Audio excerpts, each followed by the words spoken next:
So much division in the nation. Gas prices and inflation. The whole world is going to hell. But that doesn't matter, 'cause Joe Hendry won the belt. Joe Hendry won the belt. Everyone, I want to hear you. Joe Hendry won the belt. Joe Hendry won the belt. One time, just yourselves. Everything is terrible except Joe Hendry. When he's not the champion, it offends me. But Joe Hendry won the belt. Come on, everyone. Joe Hendry won the belt. There you go. Let's go. Joe Hendry won the belt. Let me hear you. Let's get those hands together. Joe Hendry won the belt. Joe Hendry won the belt. Try to be best, 'cause you're only a man, and a man's got to learn to take it. Try to believe, though the going gets rough, that you got a handcuff to make it. History repeats itself, try and you succeed. Never doubt that you're the one, and you can have your dream. You're the best around. Nothing's gonna ever keep you down. You're the best around. Nothing's gonna ever keep you down. You're the best around. Nothing's gonna ever keep you down.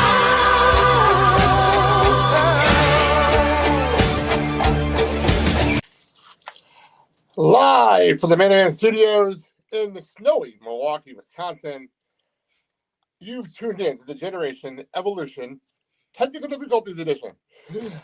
I am Blake. I'm Christian. I'm Mark. And, we're having some technical difficulties today. The computer is not working properly, so I'm on the phone. You will be hearing music when I edit the show. I'll never Christian this way. So we're having all kinds of problems here today, but we are not here alone. We do have a special guest here today. And what's interesting is this is the first time in a long time we have someone that's not from the old show. That's so, true. In that case, I had to figure out a way to get this person introduced. So,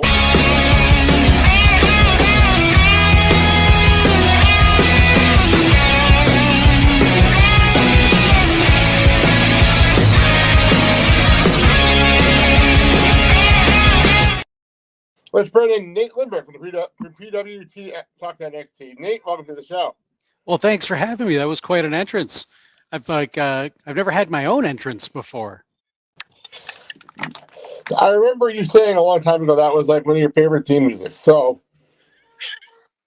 absolutely. Was that correct? Was that correct on that one? Nice. So, yes, absolutely. Perfect. All right, cool. Well, welcome to the show. Welcome to Technical Difficulty Day here on the show. What's funny is I had this whole thing set up where I had like music from the Karate Kid to play and all this kind of stuff, and because the Cobra Kai's return this weekend, and then nothing worked. So that's great. It happens. But I am still trying to get the computer working. If I get one working, we will get the rest of this going on. We're going to do this a little out of order today. Before we get to the wrestling stuff, Nate, on Thursdays, we do the question of the week. All right. Guest here today, not going to be here the whole show. We would I'd put the question up and then ask you the question as well as we go through the answers. But last week's question was if you could be a superhero for a day, who is it going to be and why? Ooh. Let's go through some of the answers that we have as we get Christian back here. Some of the answers, and the screen's going to be a little weird because I'm not on my normal setup yet. But all right, let's see here. Let's see here. We had Padre, a friend of mine from one of my best friends from Pelican. He said Emma Frost. Ooh. Pins Love 3 from Facebook, Instagram, another good friend of mine. She said what did that say? Shira, which is a interesting pick. Then we have Spider-Man this is from TikTok, from user 9. Now not reading those numbers. Now I understand how Bradley Rose feels. He said Spider-Man, very simple. We have Handyman, which I thought was pretty funny. Ooh, yeah, I like that. From Beer T7979. Here, Samuel Cannell said Frank Castle, aka the Punisher, doesn't need a cape or superpowers. Just guns and ammo. Mike said Mighty Mouse. And the bad part is my thought was, what, you want to be Adrian Neville? That was my first thought. Ow. And then we had Chris Baldwin 415 said John Coffey to heal people. Mm. And my personal favorite answer, where the other fisherman was down here to get a reaction, Captain Save a Ho. I don't even know what that is, but it made me laugh. Sometimes they need to be saved, I guess. I don't know. I will say to some people, by the way, I did delete a couple of responses on our TikTok account. We are not going political.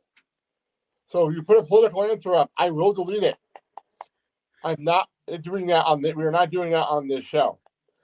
So, Nate, I'll throw it to you. Superhero for a day.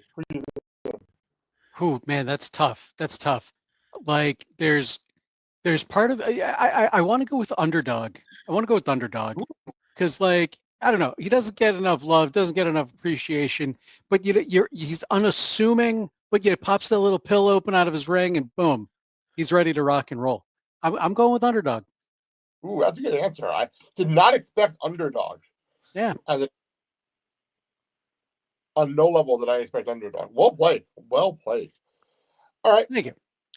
Well, let's go to this week's question. I pulled it out of the deck right before we came on the air while I was trying to get the computer to work. And that would be very simple. Best TV sitcom of all time. This is a very interesting question. I want to hear answers to. Wow. Um, I think I'm going to have to go with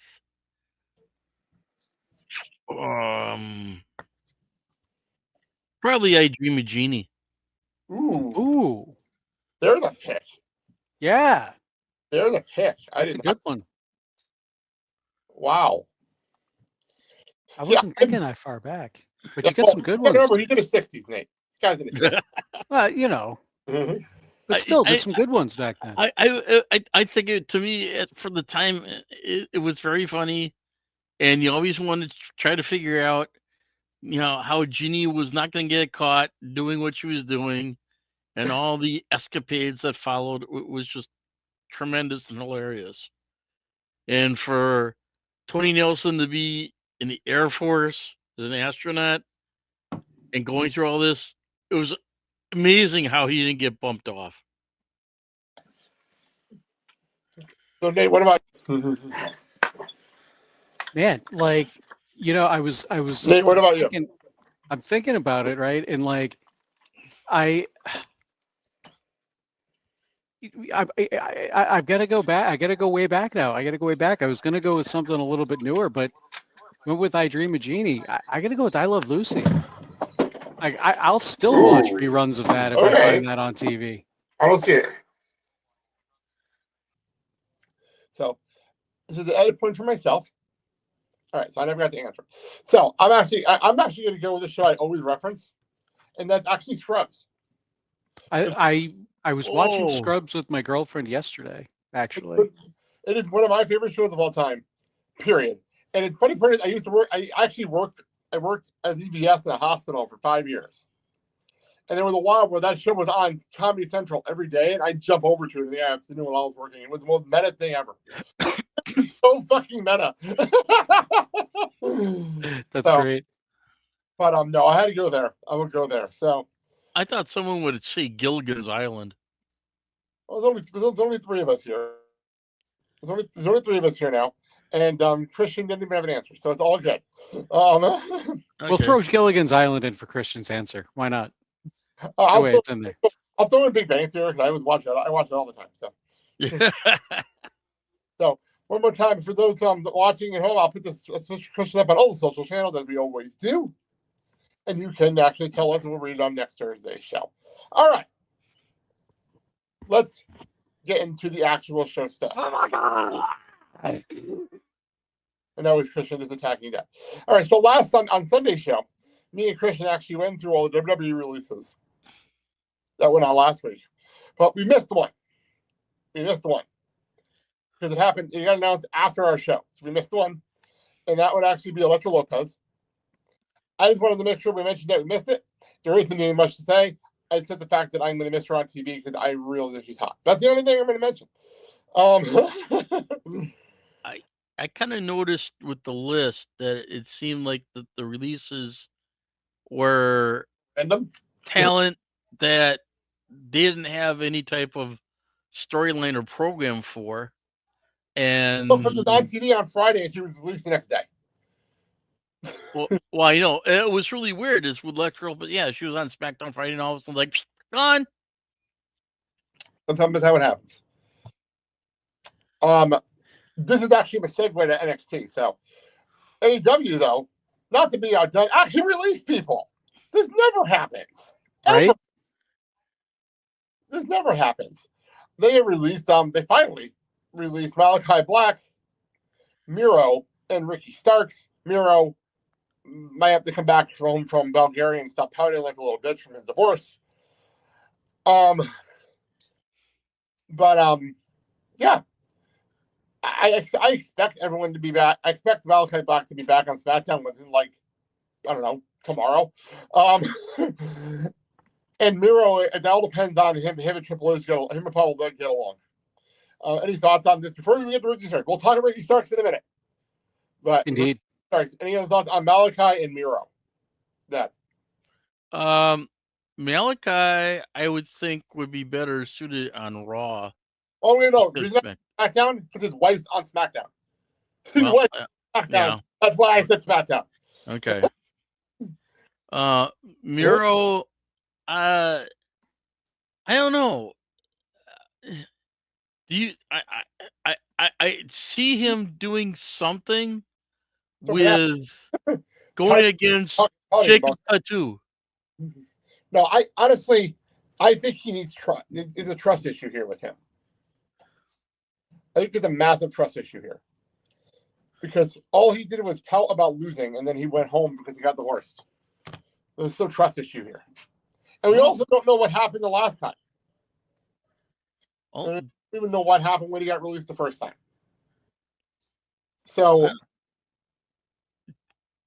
if he would come back to WD, who would you put him in a program with? I don't have an answer to that question because I don't know when he's going to be back. If he's going to be back. Nate, what do you think? I mean, I don't know who I'd necessarily slot him in a program with, but I mean, I could certainly see him coming back to the company at some point in the near future. I mean, he does have some name value. I think, you know, if you were to hear that the Rusev Machka entrance music hit, I think a lot of people would pop. So I mean, I could definitely see it happening in the near future.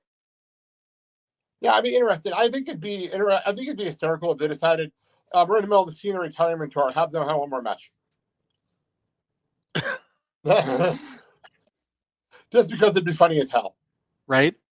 Like that. I think it was Rich Fan that put that in my brain. Because he's like, yeah, have them come out in the entire regalia with the tanks and everything. When last time? So it's for the hell of it. That was a hell of an entrance, though, right? Tanks and everything. It's great. It was an all-timer. Like the Rusev Day shirts. Bring back the Rusev Day shirts. Oh yeah, that'd be the best part. Yeah. But okay, so I mentioned Ricky Starks, and I'm going to try to pick this graphic up because I know I don't have the normal setup I normally have. So we'll see if I can do this. We had Ricky Starks debut on NXT out of nowhere. So a little behind the scenes about NXT this week. I wasn't home. I wasn't here. I was at a suite at the Syllabus Suites for my anniversary. I wasn't here, and I'll make this joke here because someone will get it. If you it's in. How did I word this? It was actually a good line. So if you, it'll come back to me. But anyway, so Ricky Starks come down and we literally stopped short like, Ricky, the hell? What the hell's going on? Nate, your thoughts on Ricky Starks? I know you don't know him as much as we do. That's true. On the debut and unexpected debut of Ricky Starks.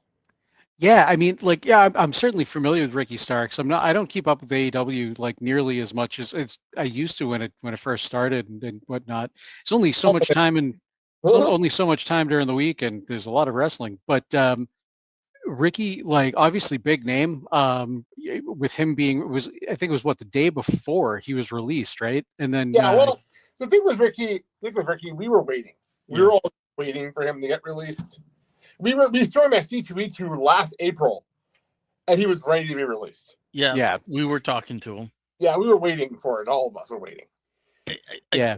I mean, I don't think it's a massive surprise or anything that he was released, but I mean, massive gain for WWE. I think, there's a lot of talk about whether or not he's going to be using the name Ricky Starks or what's going on? That's weird. Like that was it was really weird. It was weird, but I did read something earlier today. I think it was PW Insider. I don't remember. It was on Reddit. But that he is listed internally as Ricky Starks. So I even said this on PWT Talks NXT, talking to Kelly about it, that I'm thinking we might have just be reading into the fact that they didn't call him Ricky Starks. Might be reading into it a little bit too much. I mean, there could have been a reason for it, but I noticed that like he didn't say it only because the crowd was chanting his name, and then he's like, "You already know who I am." Now, granted, the announcers never said it either, so I guess that kind of does lead me to believe it might have been something they were, probably trying to push or get across, but yeah, I think it's a massive gain for WWE, for NXT. It seems like he's going to be starting in NXT. I really don't know where you slot him in right now. But I mean, I could easily see him, main event, main roster level, or sorry, not main roster, main title, coming for Obafemi's title at some point. Because we know Obafemi, we're going to get there, I know, but we know our man Obafemi is going to be coming out on top in that triple threat. I mean, you're right. We'll talk about that when we get there. Dad, Ricky Starks, NXT. I think it's a huge feather in the cap of Shawn Michaels and Triple H because there's so much you can do with him because he's such a great talent. Cuts great promos, has good matches, is good for selling merchandise. So I think this is a win-win for the company. I would see him in the hunt for the North American title and go against the Don.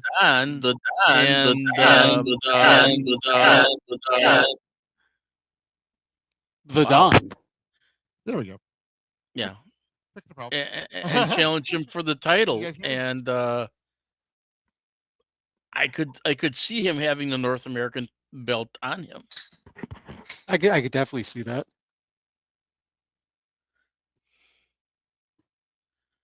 What was to say? The revolution started. What great way to start the revolution by challenging for the North American title.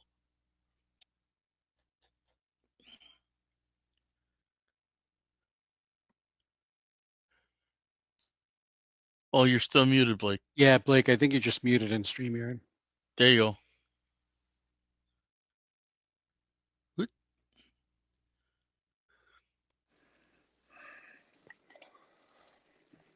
I'm back, guys. Sorry, I was trying to get the computer working. That didn't work. But, no. Not remember what I was going to say. So, I was making a joke before. If you damn it. It was supposed to be a Deuces versus joke. I just can't get the joke out. But my whole thing with Ricky Starks is like Nate said, I don't know what they're gonna do. I don't know what he's gonna do yet. I don't know where he's gonna slot. Would you put him right to the main event though? I don't know. Or would you start him in the North American Championship slot? Or is it too busy because of Sean Spears? You know, something else just popped in my head. You know who you can put him against? Who? All ego, Ethan Page. I have a theory with All Ego Ethan Page, and we'll get to it when we get to the PWT. I have a theory. Okay. I have a theory. It's a good one. But I don't remember. If I had, this is not I remember the joke. If I had a nickel for every time I've been in a suite when Bayley was in a match in NXT, I'd have 2 nickels. But it's weird that it happened twice. Because me and Andy were at the anniversary. We were in a suite for an NXT show way back when it was Bayley versus Carmella. And now this week we're in a hotel suite watching a Bayley match again. It's weird how that happened again. So, I guess let's get to the PLA. Let's get to Vengeance Day. It's an interesting show. I'm not gonna lie. It's a very interesting show with an interesting card. Mm-hmm. I don't know what to make of some of this card because it's just, I don't know. It's a weird one. So let's start here. You mentioned All Ego. So we'll start there. All Ego and Page versus Javon Evans. I'll start and I'll give my theory. I think All Ego's winning because of interference by the debuting and now free agent Josh Alexander. Uh-huh. They Okay. reformed the show on NXT television. That's what happened. Personally. I see no enthusiasm behind this, but I think it's a cool idea. Nate, what do you think? On this match, Yeah, I mean, my theory. I don't know. I think it really depends on the story that they want to tell going forward. But you know, like there's a big part of me that doesn't see Javon Evans winning this simply because of the trajectory of All Ego Ethan Page. You know, he just went through that whole phase of his career, I guess, where, or at least NXT career, where he's like, I don't know if I can do this anymore, and I don't know if I can live up to this, and live up to who I used to be, yada yada. And now he kind of got back to this like killer personality, if you will. If he loses to Javon Evans, I don't know. I feel like that just kind of like undercuts all of that momentum. But on the other hand, Javon Evans, like, he had his jaw broken, left bloody and broken and battered, many times over at this point. Like, he's got to get his ego's got to get his comeuppance at some point. So I don't know. I'm a little torn on this one. I want to see Javon Evans win simply because I want to see the good guy win at this one. But I don't know. I think if I was a betting man, my money's going to be on Ethan Page. All right. I didn't realize, by the way, I think it was during the video package on the show that it's been 2 months since this started. It's so weird how long it's been. Yeah, just about. It started in Lowell. That was the one. There was a show I was there for. Yeah, it was just before Christmas. That's crazy. That's absolutely crazy. Yeah. Mark, here. At first, I was gonna say for Javon to come out on top, but I think in order to basically continue with his ego storyline, he would have to win over Javon. But here's the thing: is he gonna be the sadistic son of a bitch? Was he as he was before? Is he gonna basically take a pound of flesh out of Javon? And if he does, who do we think is going to come in to assist? Here's where Josh Alexander comes in to help out Javon, go against Ethan Page, and basically that sets up their storyline to basically confront each other. I don't know. Because here's the thing. Do you want to introduce the past into this or not? I mean, you have that option. Well, that's what I'm saying. That's why I'm saying that Ethan Page brought in Jazz Alexander to help him. Because they're friends and they're a former tag team. That's why I brought it up. Nobody knows about the North history. There's no point in having a breakup angle on NXT television. I mean, the only thing you can say is they were friends. Something happened. They had a falling out. And I get that, but now you're pulling in AEW. You're assuming everyone knows the backstory. Most people don't.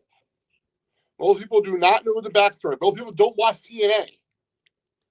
If more people watch TNA, it wouldn't be on Access TV and TNA Plus. I mean, considering there's now a friendship between TNA and WWE. But again, though, you can't assume people know. Like, Nate probably has no idea what we're talking about. Not really. Exactly. He has no idea what we're talking about. And that's a perfect example of what I mean. You can't assume knowledge. I mean, you can't assume people knew what the North was. So, if you want to do it, you do it like DIY currently, where eventually they're going to break up and we're going to get another Ciampa Johnny match. Yeah, we are. But, like, you do that a year from now when you have the main roster storyline built to it, like you did in NXT. You don't do it tomorrow, like Sammy and KO. The reason we get excited for their matches every single time is because we don't do it that often, and there's years of storyline. That's the reason. Yeah, I would probably agree that you would have to have some sort of decent storyline to include Josh Alexander at one point. Now I have no idea how you can do it, but bring him in to help him here. That's right. My original pick, my original prediction of this match. But I know there's got to be someone on an other side that basically would come in to assist Javon. I can't, you know. He has friends though. Javon's liked. Javon's very liked. He has friends. Because remember, he signed the thing that the NXT is not liable. So. I know, that was weird. All right, let's move on. We have a who saw this one coming, quote unquote, strap match. Ed Thorpe and Trick Williams. Beware, we will take out the bingo card. Booker T doing his entrance. Off the Vic Joseph bingo card. Okay, I'll start with you. Go ahead. Mm-hmm. So yeah, I mean, certainly saw something like this coming. I am looking forward to this. It's a bit of a blood feud between the two of these guys at this point. Strap matches can be fun. It's an interesting. It's an interesting gimmick to go to because, like, it's. I don't know. Like it doesn't seem as devastating or something as like a street fight or cage match or a fight pit or something like that. But it's one of those classic matches that I think that they could certainly work to their advantage and kind of either end the feud here, but I don't think that's going to happen. I think they're going to continue the feud going on, which kind of leads me into like who I think might win the match. I think this is going to be Eddie Thorpe. I think this is going to wind up going to at least one more match for Trick Williams. Because I don't know. Coming back to Obafemi, the two of them may come back to Obafemi relatively soon too. Because this stop for Obafemi we'll talk about it when we get there is kind of just a stopgap for him. But I think that I think we're probably going to see Eddie Thorpe go over here and then wind up with the match with Obafemi for the title. And Trick Williams going to wind up getting inserted in that. We're going to have a triple threat. Maybe a fatal four-way if they decide to throw somebody else in there, but at least a triple threat at Stand and Deliver for the NXT title. It's my guess.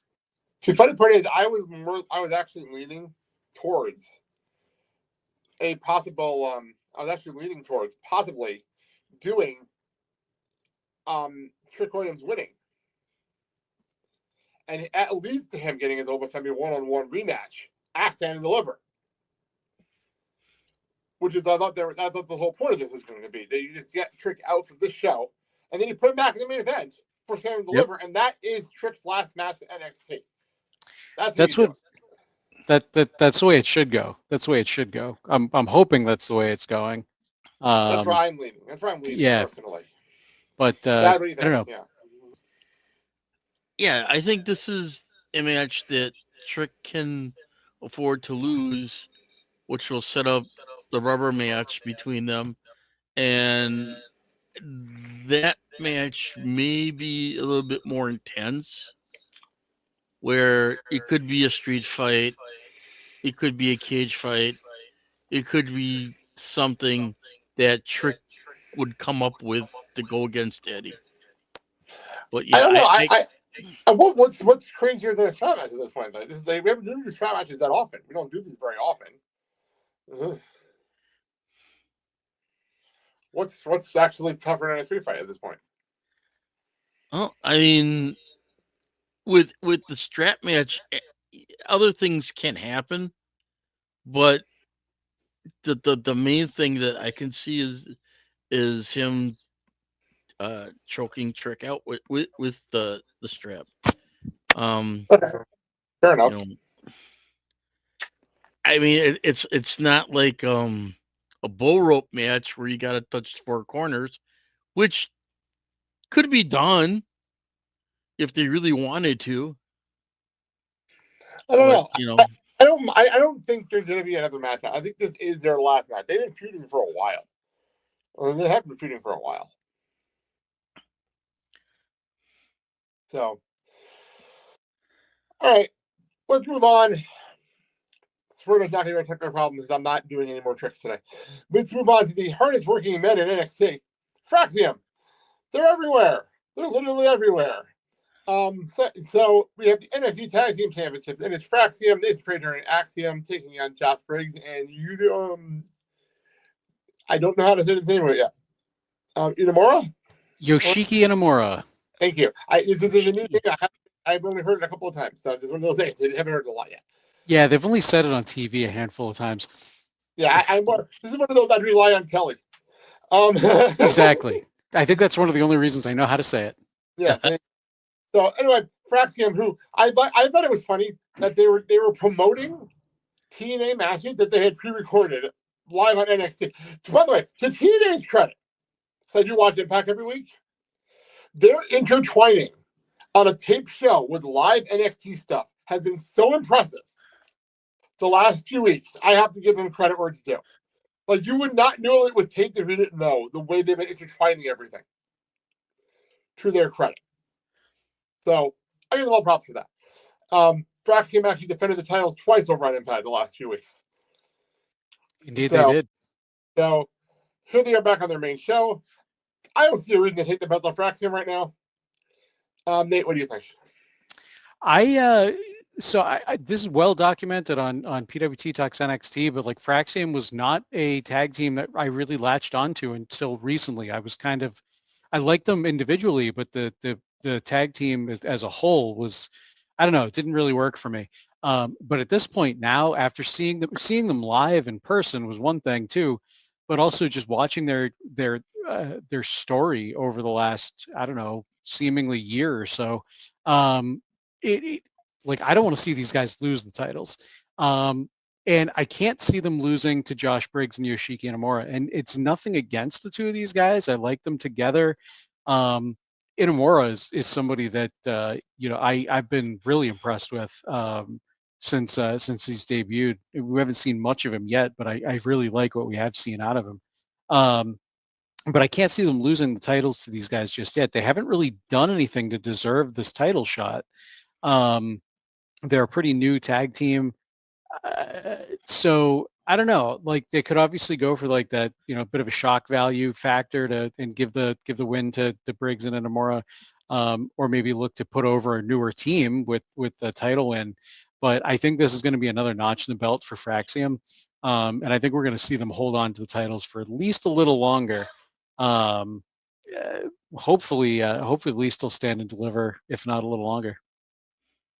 Mark, Dad, go. Yeah, I think I got to echo that.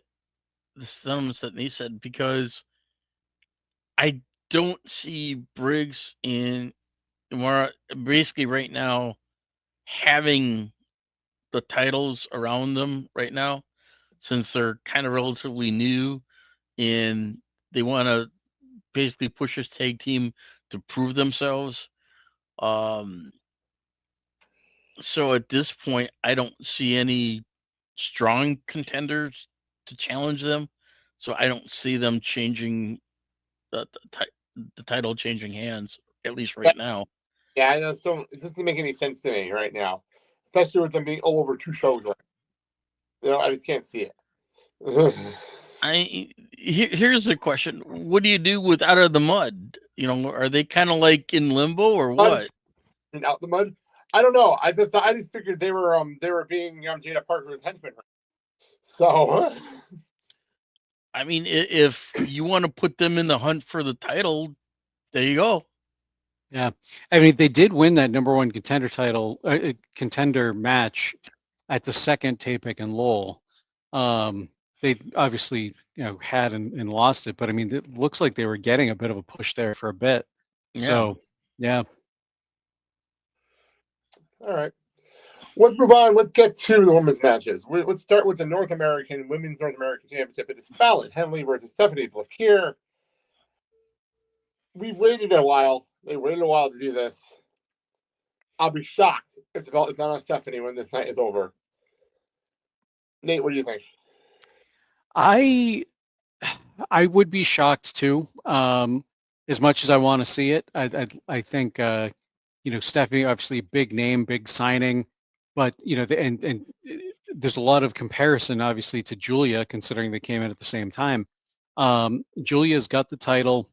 I feel like with Stephanie, she doesn't. I don't know. She doesn't necessarily need it. I think she can stand on her own without it. But I think everybody's expecting that. I think everybody's expecting Stephanie to win, or at least that's what WWE probably thinks. So I don't know. I can kind of see Fatal Influence. I do that every time. I do that every single time. It's all good. Yep, Fatal Influence. Interfering at some point and allowing Fallon Henley to keep the title. And to Fallon's credit, I think she's done a great job as champion. She's somebody like she was Kelly's pick for to be the inaugural champion. She was my second pick to be the inaugural champion. And like I think she's killed it as champion. I don't think her reign is over just yet. Dad, what do you think?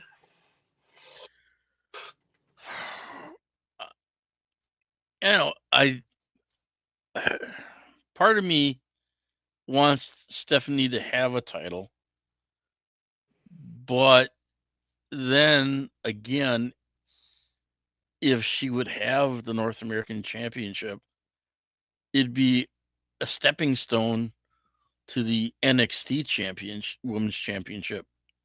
So then here's the thing.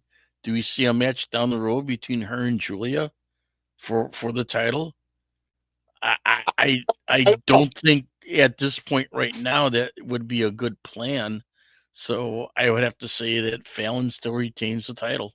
Wow. Okay. I guess I'm the only one that's doing a title change here. All right. That's fine with me. I don't mind. Let's move on. Speaking of Women's Championship, you talked about Julia. Let's talk about it. It is the NXT Women's Championship. It is Julia against my girl Bayley, Roxanne Perez, and Cora Jade. This is weird. Why is this the second PLE in a row I have to go against my girl? Why do I have the second fucking PLE in a row? Nate, I hear you. Go ahead. No, I definitely hear you. Like it's awesome to see Bayley in this position and coming down and getting in the mix with the younger talent and obviously putting them over is one of the reasons she's come down to NXT. Not that she said it. Excuse me, not that she's come out and actually said that, but knowing the person she is just from what we've got over the years, that's one of her things. She likes giving back. And we talked about it on PWT Talks NXT this week. That's kind of what she does, give back. so here she is. She's doing all this stuff on the main roster. She's still coming down, doing NXT, going to be doing Vengeance Day. Great spot to be in. But I don't think we're going to see her victorious. It'd be really cool to see Bayley win the NXT title again, and I'd certainly mark out for that. Not gonna lie. But Julia, she's a new champion, or still a relatively new champion.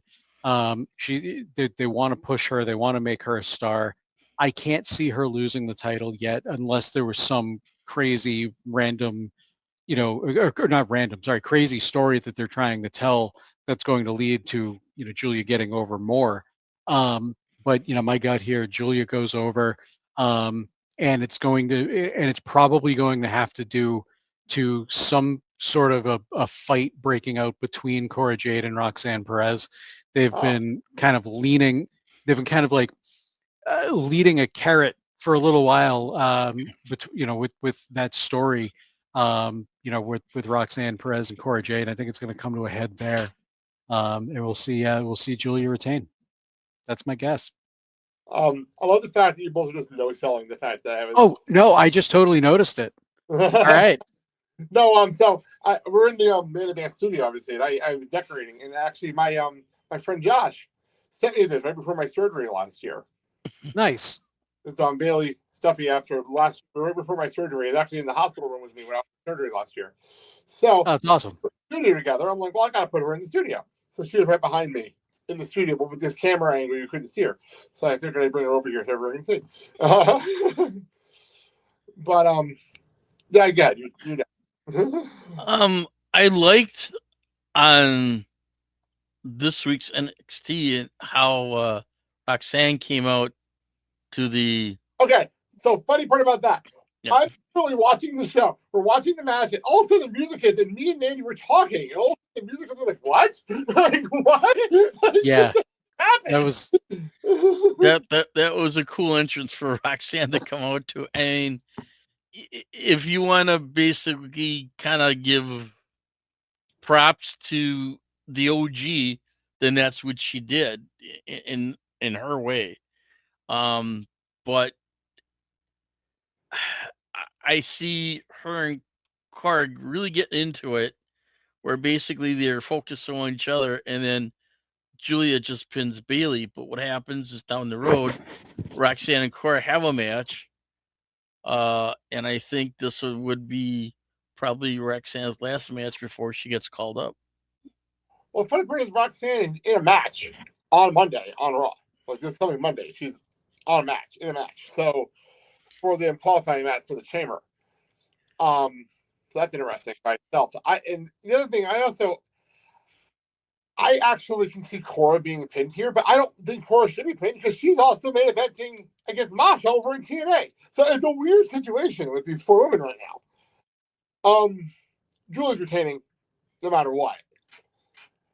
I guess the thing to do would be to have Roxanne get pinned on her way out. But when do you do the Roxanne Bayley match? Is that going to be a thing to deliver? Is that going to be on WWE PLE?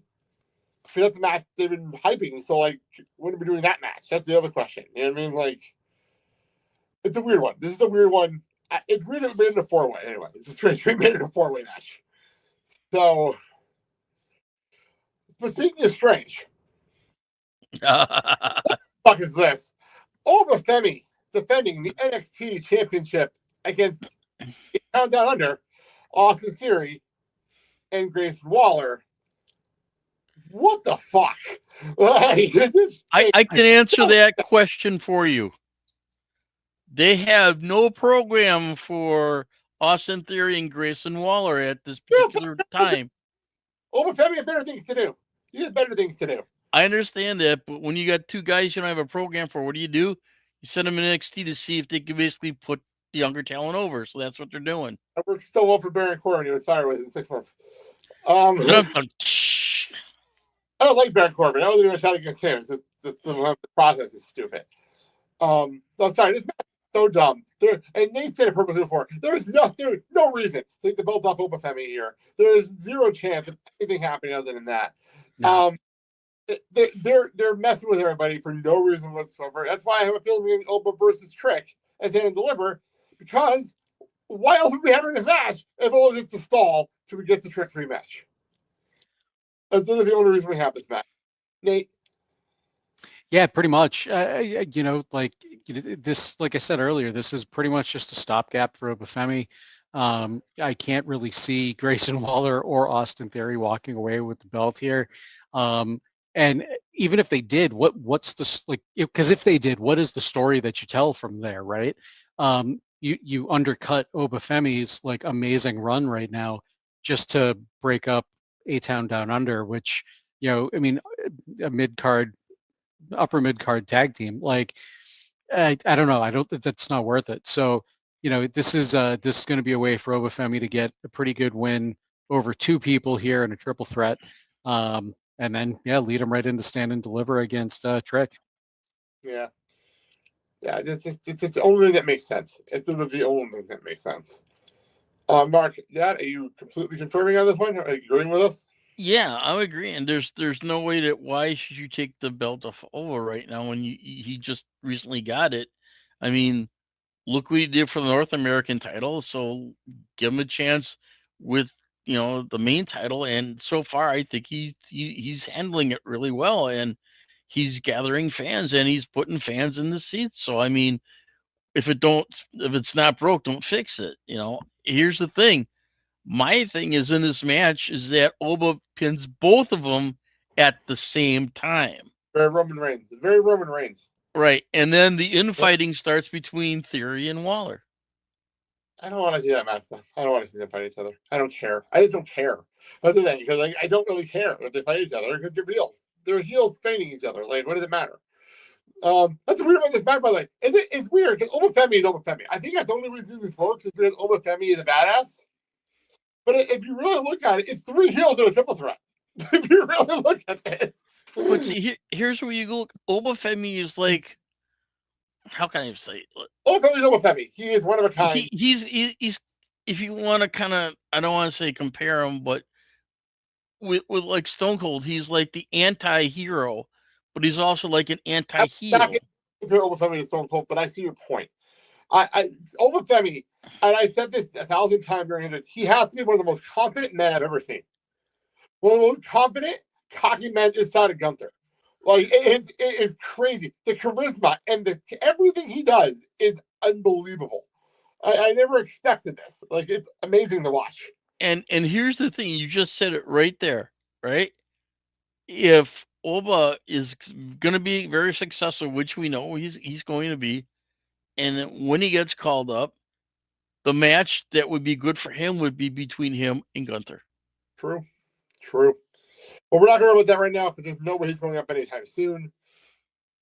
And that is NXT Vengeance Day. I almost said Judgment Day, and that was incorrect. Vengeance Day. Nate, I'm going to let you get your plugs in, and I'll let you get out of here because this is all right. Experience for the last half hour or so. Hey, it was I'm an IT guy. I understand technical difficulties and how they all go, so no problem. No, Nate Lindberg. You can check the things that I do out at natelindberg.com. I'm the co-host of PWT Talks NXT on the PW Torch Daily Cast, which is a podcast feed with a whole different bunch of podcasts every day, different topic. Where the we're live of Tuesday nights on YouTube when you catch the recording Wednesdays on the Daily Cast feed. Thank you guys very much for letting me hang out, and I certainly appreciate it. Got to do this again sometime. No problem. Now, next time you come on, I'll make sure that there's not as bad difficulties. Hey, you know what? Like I said, it's okay. There were technical difficulties, and nobody asked me to fix them. So that just made my day. Fair enough. All right. Well, thank you, Nate, and we will definitely have you on in the future. All right. Take care, guys. Nate. Have a good evening. Take care. All right. And while Nate goes, I'm going to hit this button.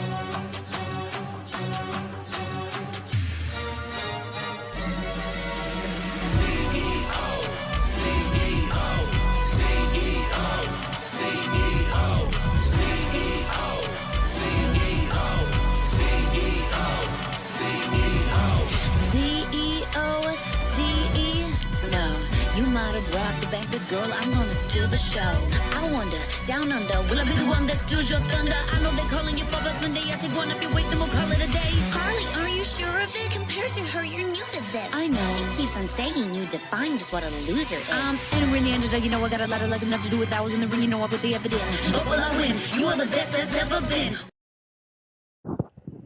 All right. That was the first one Harley Cameron. I got to get our stream back together here. But we'll get into Harley and we'll get into AEW in a few minutes. But before we do that, we get into some New Japan. New Japan had a show this weekend. This actually shouldn't say this weekend. They actually had the show on Monday night, Tuesday morning, our time. Mm-hmm. And it was actually a really good show. It was New Japan New Beginning at Osaka. And we had some major things happen at the show, which I did not expect to be talking about here. Before we get to the title changes, I'm trying to figure out what happened here. So in my notes, I have it down as Evil announced that the War Dogs are kicked out of the Bullet Club. I don't even know if that's true. Because if you ask Kelly Wells on the 7 Stars podcast over at The Torch, he said it was the other way around, where Evil took the House of Torture out of the Bullet Club. I'm not sure which one it is. So it's hard to really discuss something that I don't know which one's which. So once I get more information on this, I think we'll talk about it on the show. I wish I could answer the question on which one's which, but I don't know. Well, I guess we can say it's at this point that they have both parted ways. But yeah, we'll leave it at that. Which way, though. I just don't know which way is which on this one. So there's that. But more importantly, let's actually get to a couple of big title changes that happened. Okay. That's the wrong button. Yeah, that was the wrong button. That was from NXT. Oops. Let's go to this button. We have new tag team champions, IWGP tag team champions, as Tensei Naito and Hiromu Takahashi beat the Young Bucks to become the champions. Dad, your thoughts on this? I think it's good. I think it's great. I think it's something that was needed, to be honest with you, because I think the Young Bucks in New Japan were kind of getting stagnant because I didn't think they know what to really do with them. I like you said they were stagnant. They had one match on one show. You know. No, Dad. Listen to what I'm saying. Listen to what I'm saying to you. They've had one match on one show. I don't know how that's stagnant. I don't think. How can I put this? I want you to explain this, but I don't understand what you mean. Remember how the Young Bucks really got over in New Japan? I know that, but I'm not talking about them. I'm talking about right now. I don't think the Young Bucks are getting over anymore. That's it. Okay, because right now they were on one show in New Japan. They won the belts. They came back a month later and lost the belts. They have not been on TV in New Japan in 4 years. So there's no way they were stagnant because it was 4 years and they were on the show. So that's why I'm trying to go against what you're saying. I just think with the new president that I don't think he thought they were getting over like they did, and it was time for a change and give it to the people that been with the company and basically have made the company to what it is. Fair enough. I don't see it that way, but I see what you're saying. This is one of those moves where this was supposed to be the Wrestle Kingdom match, and they finally did it. I don't think the Bucks would have won the titles if this match actually happened the way it was supposed to happen. But we had injuries, obviously. But here we are. Naito and Himare are the tag team champions. But bigger news happened. A bigger thing happened. A much, much, much bigger thing happened. Mm-hmm. We have a new IWGP World Heavyweight Champion. It is the one, the only Hiroki Goto. This is ridiculously big news. One thing, I was spoiled on this match. Rich Fan put on Facebook that he won the belt, and I understand everyone in Japan was excited. I thought Facebook was the one place I can go where I wasn't going to get spoiled, and apparently I was wrong. But Kelly, it was on the Kelly Wells talking about how he was openly crying when Goto won the belt. I guess it's a cool move. I guess I don't have the history with him as everyone else does, obviously. But Ricky Goto is now the IWGP World Heavyweight Champion. Dad, any thoughts? I think that this is great. You finally had someone that could beat Zack Sabre Jr. and basically kind of go with him move for moves, so to speak, and basically kind of Here's the go problem. through the paces. Here's the problem. You're talking about a match you didn't see. It wasn't even that kind of match. It wasn't that kind of match that you're thinking of. It wasn't. It was a Zack Sabre Jr. destroyed him, and he came in at the end of his moves. It wasn't a hold for hold match at all. It wasn't. So I'm just throwing it out there. I think basically probably what it came down to is, if you want to say stamina is because both these guys can go. And I think it was one of those things where, okay, let's pull the trigger and see what Goto's got and, win over Zack Sabre and go from there. I think this is something that probably they thought was well deserved for Goto for being the guy that was always the bridesmaid but never the bride, would always get to that point where it looked like he would win the title but was so close and didn't get it. Now he's got it. And I think they want to go in a new direction. Let's see where it goes to. I think this is a breath of fresh air for New Japan and the new president. And knowing Goto the way he has, I think he'll take on any and all comers to prove himself. It's a weird spot for me. Because I have to look at the schedule. I think they have one more show in March. But the next show they're talking about on the air is a show I'm going to. And that's the Windy City Riot show that me and Christian are attending. And they just announced an IWGP World Heavyweight Championship match for that. They haven't announced who it is yet. But they said they're having a title match.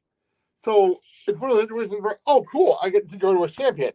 But at the same time, like, I get to go to a champion. I guess I'm just not as enthused as everybody else. I don't have the history. I think that's what it is. I just don't have the history like everybody else does with Goto. It's just me. So that's just how I am.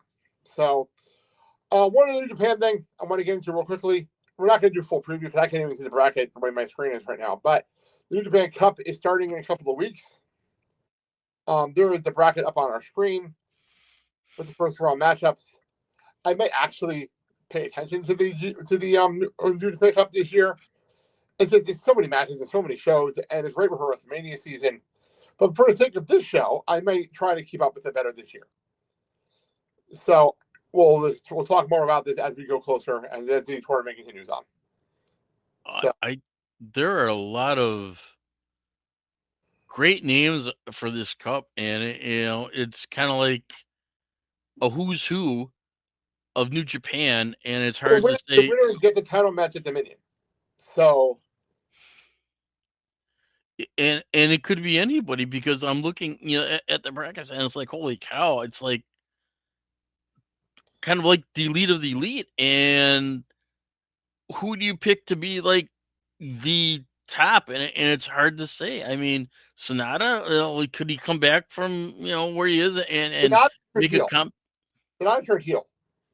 So, but I'm saying, could he come back and kick ass? Yeah. You do know that, right? Yeah, and can he come back and kick ass and show people, I got something, notice me, Jeff Cobb, I don't want that. If we're gonna do this, I want someone new. I'm saying that was the whole point of Wrestle Kingdom. Was supposed to be about pushing new people, push your heel, push new people, and I want something new. Like I would love someone like a Bolton Olick to get a good push here. I would love someone like that. Like somebody new, somebody we haven't seen before. I don't even know what the fuck Backlog Fale is in this, except to lose the bull to goal. I don't understand. But I don't know. I just want something different, personally. You know, I just personally. It could be David Finley's chance. Who knows? I don't know. David Finley doesn't work here anymore. He left the company. He might be on the bracket, but I think he's leaving soon. Okay. So, yeah, I think he's leaving soon. But all right, that being said, we have one more thing to get into. Let's get into it. It is AEW Grand Slam Australia, which is happening on Saturday morning-ish in Australia. I don't even know what time it's actually happening. I just know that it's not happening live here. It's going to be in the Collision time slot. The problem... So let me explain the whole backstory if you don't know. This is originally a stadium show. They couldn't sell the stadium out. So they moved to an arena. This was originally announced as a Max streaming show. Mm-hmm. Then it was no longer a Max streaming show. It's now in the Collision time slot, which would be fine if it was an NBA All-Star weekend. And the NBA All-Star game and All-Star festivities is top priority on TNT this weekend. Mm-hmm. So that pushed Collision later in the night. So that means that this show may air sometime around 9:30 our time on Saturday night. Maybe. The only thing we have going for it is at least it's a skills competition. So it's like a slam dunk contest, things like that. It's not the action. So there's a good chance the show may start around 9:30. So that's at least a positive. Yeah. The one other thing I will say, for people wondering what I'm going to be doing Saturday, sometimes it's going to be snowing for us. My plan for Saturday is NXT Vengeance Day at 5. Mm-hmm. 7 o'clock, you don't even know this. 7 o'clock is the Four Nations tournament with Team USA and Team Canada. I don't miss Team USA and Team Canada games. That's not something that I do. So I'll be watching, at 7 o'clock when that goes on, I'm going to have a separate screen with my laptop probably watching the Team USA Team Canada game until NXT is over. And then we're going to jump over to ABC for the game. And then after the game, we're going to jump over and watch Grand Slam. So that's what my night looks like. Okay.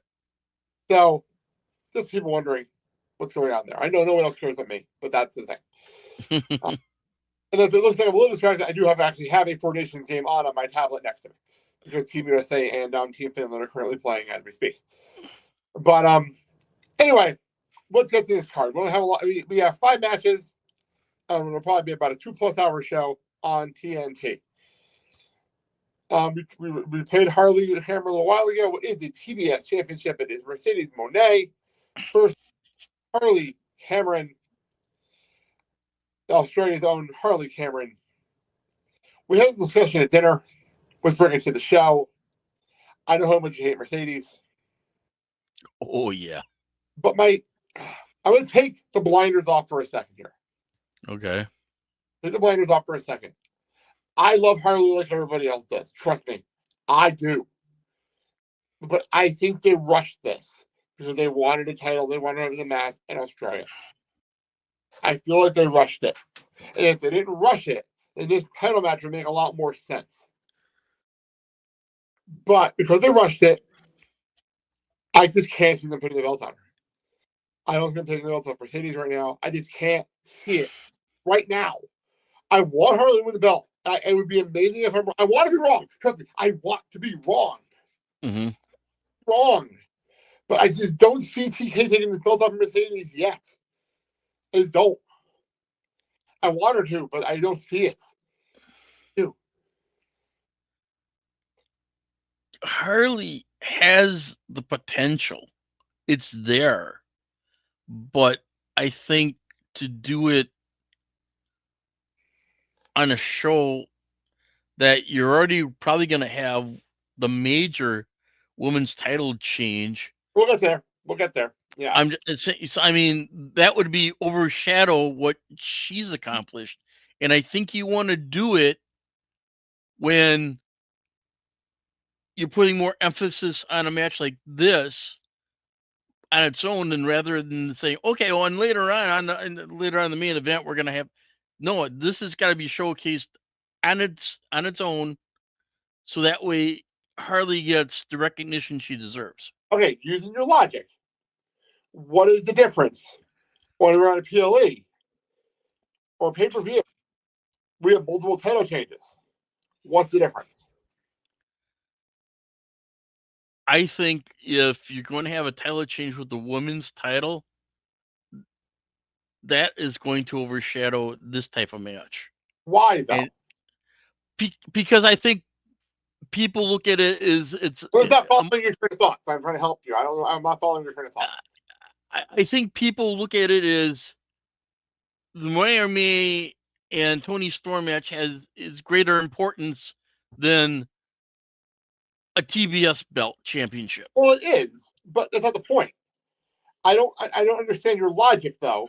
That if we do two title changes, two women's title changes in one night, it overshadows each other.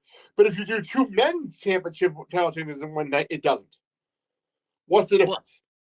Well, I think with this, like I said, because it's I say less important belt. But is it though? Is it really less important? Is this important to you because you're holding it? But I mean, answer my question. Answer my question. Okay. Important because you say it is because you don't like who's holding it. No, I regardless of who's holding it, even before Mercedes had it, I think it was treated as a less important belt because. So when the only place it would get defended was mostly on TBS TV. That's why, and some pay-per-view or PLEs, but like it was kind of rare in between. On television. The belt was created by TBS. Say, okay, we need a belt to basically have people watch our program. That's not why they made the belt. That's not why they made the belt. You know you're wrong about that. They made the belt because they wanted a secondary championship for the women, and they did the TNT championship for the men, and they wanted the women to have a belt. It has nothing to do with ratings. It has nothing to do with TV. It has nothing to do with TBS itself. I mean, you could have had a different type of belt where basically you could say, okay, women's. Okay, I have a question for you. What's the difference? The men have the TNT championship. You don't have a problem with that. What's the difference? Oh, and then you got like, what is it with Okada's championship? Answer my question. I'm asking you because you don't like the answer. The problem is you don't like the fact that I'm challenging you on this stuff.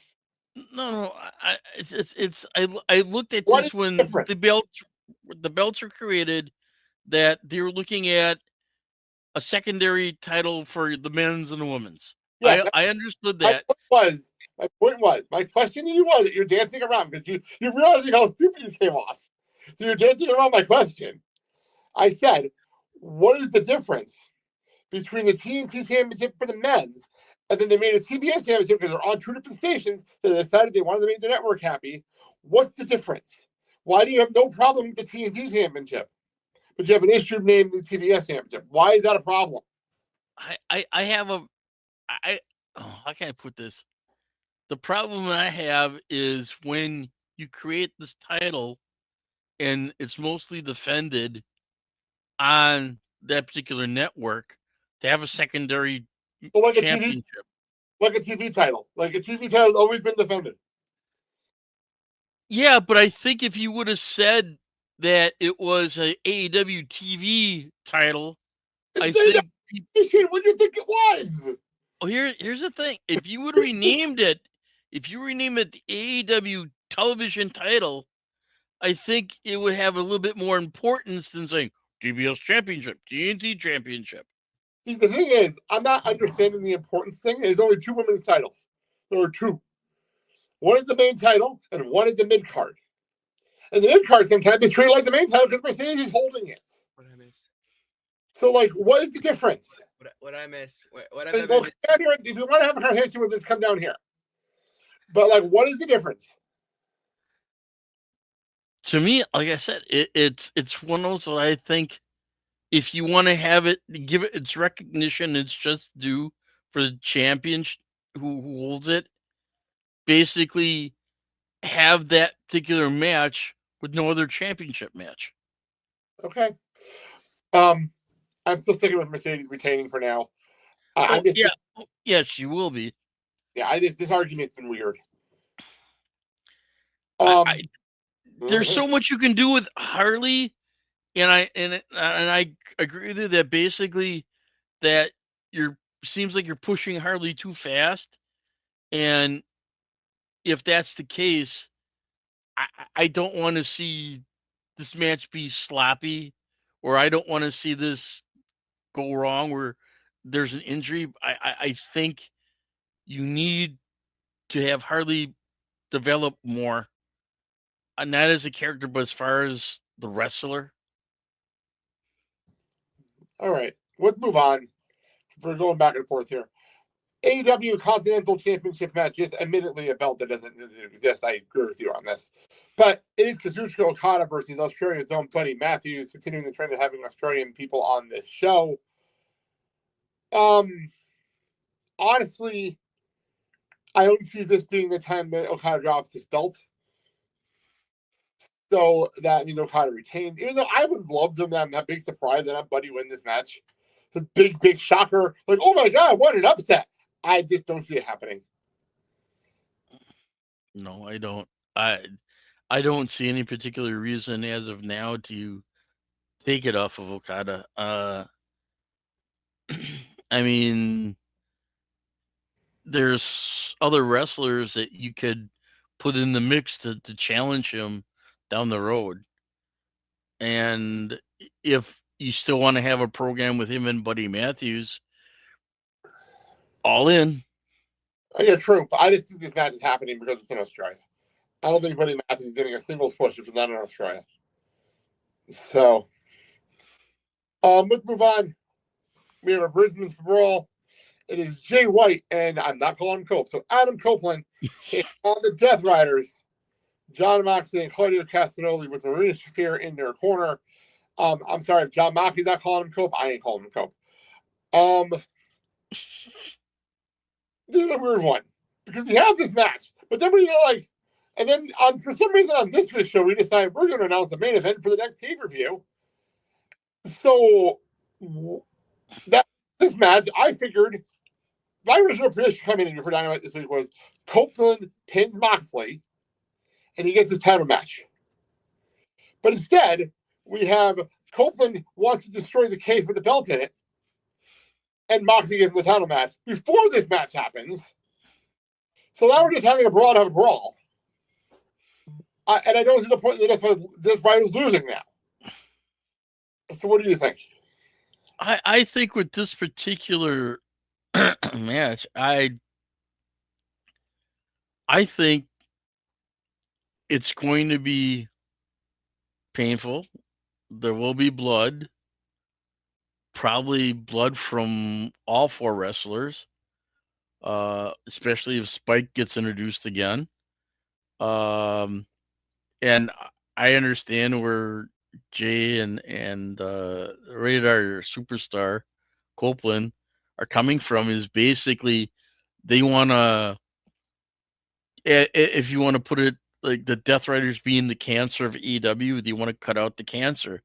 And this is the way to do it. But here's the other thing is you got two other members of the Death Riders that I'm sure are going to basically make an appearance and come in and have the numbers overwhelm and go for a beatdown. Who else do you have come in to help Jay and Adam? You actually think Pac's going to fly to Australia? I mean... I'm not even joking. Do you actually think Pac? He barely comes to America half the damn time.